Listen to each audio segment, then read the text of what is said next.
Il faut que tu meurs sur cet autel. Il faut que tu meurs sur cet autel. C'est quand le feu va tomber, tu vas vouloir fuir si tu n'es pas mort.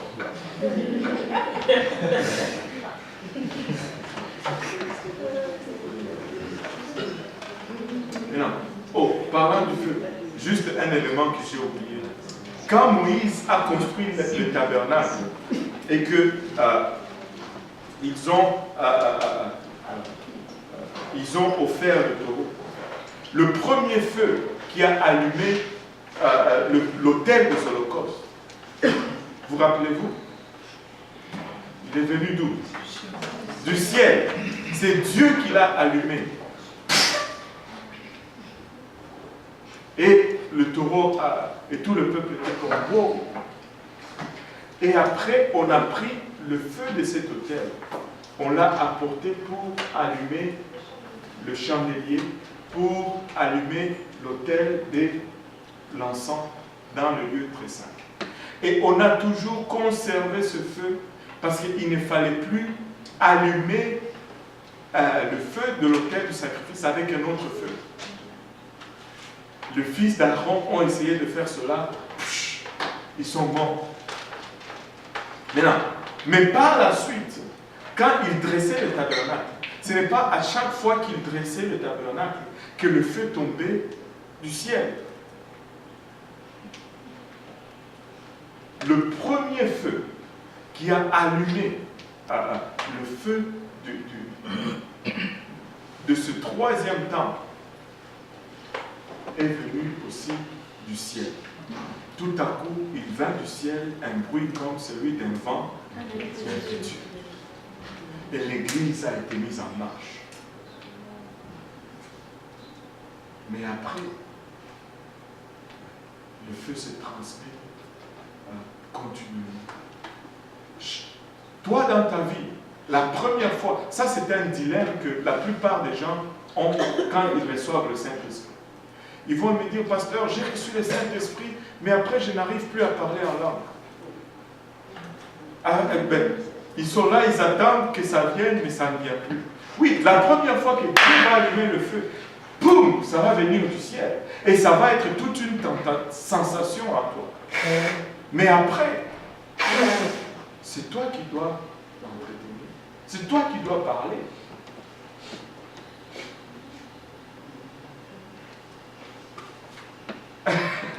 Comment vous me regardez tous comme ça? Ce n'est pas, le feu du ciel ne va pas tomber à chaque fois que tu vas prier. Il est tombé pour allumer le feu, mais par la suite, c'est toi qui dois l'allumer.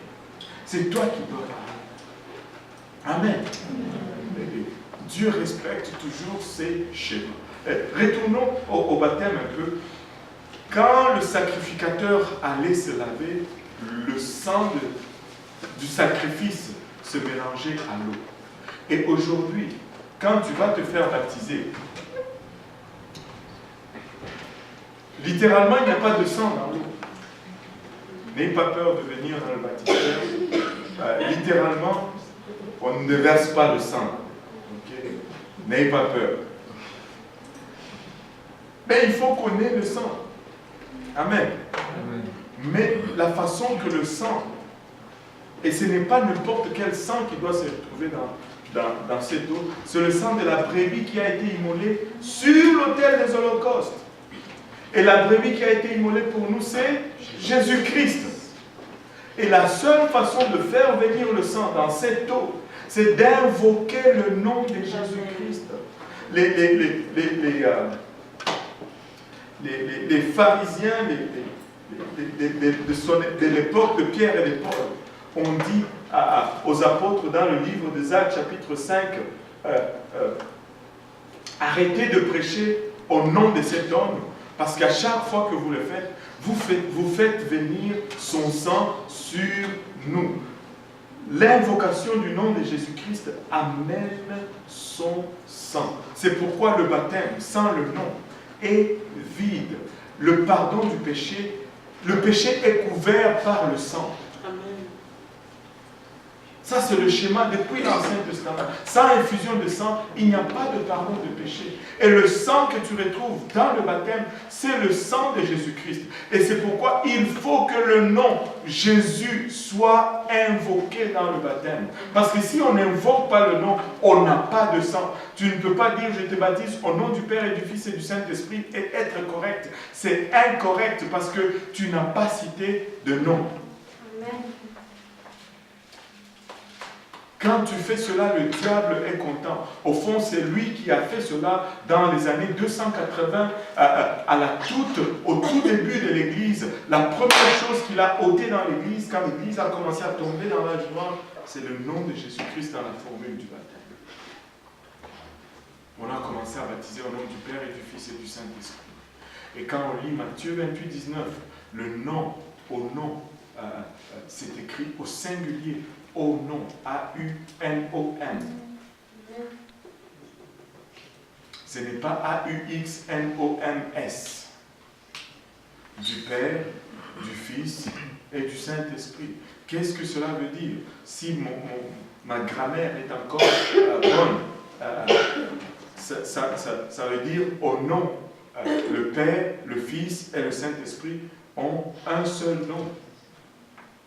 Au fond, la clé là-dedans, c'est que le Père, le Fils et le Saint-Esprit, c'est le seul et unique vrai Dieu. Père, ce n'est pas une personne. Fils, ce n'est pas une personne. Saint-Esprit, ce n'est pas une personne. Ce sont des titres. Amen. Tout comme moi, je suis père, j'ai 4 enfants, ça ne fait pas une personne à part.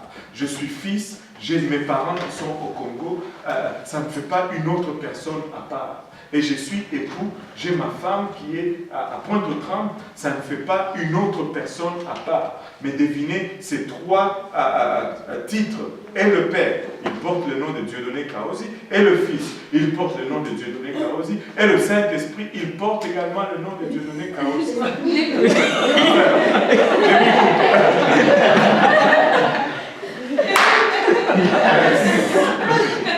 Rewind. Efface. Et l'époux, il porte le nom de Dieudonné Kaosi. Ce n'est pas que quand je m'adresse à mes enfants, je change de nom. Amen. Et quand je vais voir mes parents, mon nom change. Mais non, j'ai le même nom. J'ai le même nom. Et en passant, il nous dit que ce n'est pas 3, c'est 1. Ésaïe 9,5 nous dit, un enfant vous est né, un fils vous sera donné, la domination reposera sur son épaule, on l'appellera admirable. Ben, quelqu'un le dit tout ça.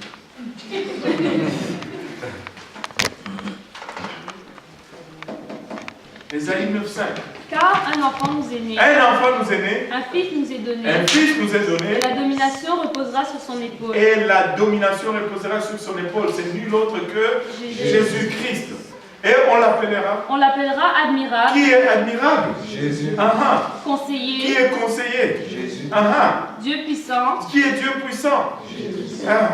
Père éternel. P.O.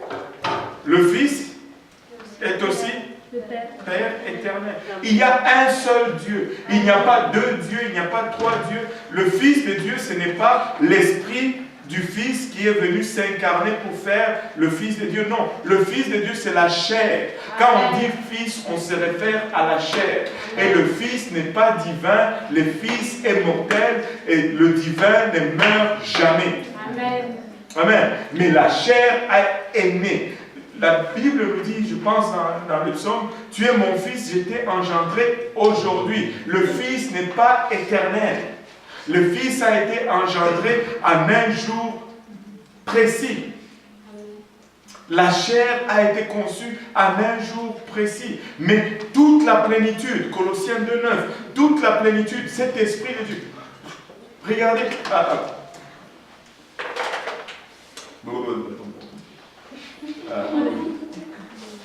C'est parce que ça se bouscule dans ma tête, en fait. Je vais tout citer, mais ça se bouscule dans ma tête. Je veux juste mettre un peu de l'ordre. Dieu veut venir sauver le monde. Il regarde sur la terre et dit, wow, ils sont mal barrés, ils ont besoin d'un sauveur. Il dit, juste avant d'aller plus loin, dans le livre d'Ésaïe, hors de moi, il n'y a point de sauveur. Dans l'Ancien Testament, je suis l'Éternel. Hors de moi, il n'y a point de sauveur. Nous n'avons pas d'autre sauveur que Dieu lui-même, le Jéhovah de l'Ancien Testament. Maintenant, il regarde notre situation, il dit, bon, il faut qu'il soit sauvé. Mais le contrat, c'est que ça prend du sang pour qu'il soit sauvé. Mais moi, je suis un esprit, je n'ai pas de sang. Cherchons du sang. Il regarde tout le sang est corrompu. Il n'y a pas un seul sang, si je peux dire c'est comme ça. Il n'y a pas un seul sang qui est pur. Il dit, je vais prendre la chose en main. Il ne regarde pas autour du trône et il voit le fiston qui est en train de jouer avec ses voitures. Il dit, fiston, toi tu y vas. Non, il ne fait pas ça. Ce n'est pas ce qu'il a fait. Ça serait un Dieu cruel s'il ferait cela. Moi, je ne peux pas envoyer mes fils, mes enfants, subir ce que le Seigneur a subi. Il est allé lui-même, il est venu lui-même. Il est venu lui-même.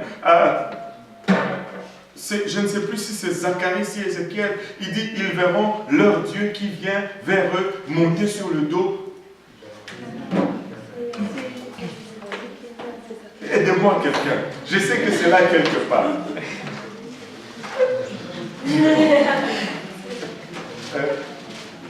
Vraiment, qui est venu monter sur le dos de l'âne? C'est Jésus. C'est Jésus. Zacharie 12, 10. Oui. Alors je répondrai sur la maison de David et sur les habitants de Jérusalem. Lis un peu à haute voix. Oui. Alors je répandrai sur la maison de David et sur les habitants de Jérusalem un esprit de grâce et de supplication, et ils tourneront les regards vers moi, celui qu'ils ont percé. Ils pleureront sur lui comme on pleure sur un fils unique. Amen. C'est pas celui-ci. C'est pas celui-ci que je cherchais. Je voulais arriver à celui-là. Bon, on y est. Mais attends, avant d'aller là, lis d'abord le premier verset pour qu'on sache celui qui parle. Ok. 12, 1. Oracle, parole de l'Éternel sur Israël. Parole de l'Éternel. Donc celui qui parle, c'est l'Éternel. Et l'Éternel, c'est qui? Jéhovah. Maintenant, quand tu arrives là, ils regarderont. Il dit, ils tourneront les regards vers moi. Vers moi, l'Éternel. Celui qu'ils ont percé. Ils ont percé l'Éternel. Ils pleureront sur lui comme on pleure sur un fils unique. Qui a été percé? Donc Jésus, c'est l'Éternel. Oui. Il dit, Zacharie 9:9. Zacharie 9:9. Ok, chut. Soit transporté dans les vestes de Sion, tous vêtus de À joie. haute voix, haute voix. Soit transporté dans les vestes, filles de Sion, tous des cris de joie, filles de Jérusalem. Voici ton roi. Voici ton roi. Viens à toi. Les sauveurs. Les justes sauveurs. Et un est monté sur un âne et petit de la messe. Waouh! C'est qui le roi d'Israël? Non, dans l'Ancien Testament. L'Éternel! Je sais que c'est Jésus, mais je veux quand même faire le point là. Je veux faire le point.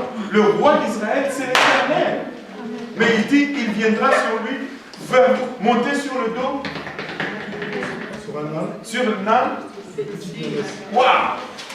Mais qui est entré à Jérusalem sur l'âne, sur les petites nanesses? Mais comment est-ce qu'on peut passer à côté de ça? Comment est-ce qu'on ne peut pas voir que Jésus du Nouveau Testament, c'est le Jéhovah de l'Ancien Testament? Et même l'étymologie de son nom nous dit, Jésus, Yehoshua signifie Jéhovah sauveur, ou Jéhovah qui sauve. Il est venu lui-même. Il est venu lui-même. Et écoutez, c'est par le nom qu'on obtient le pardon des péchés.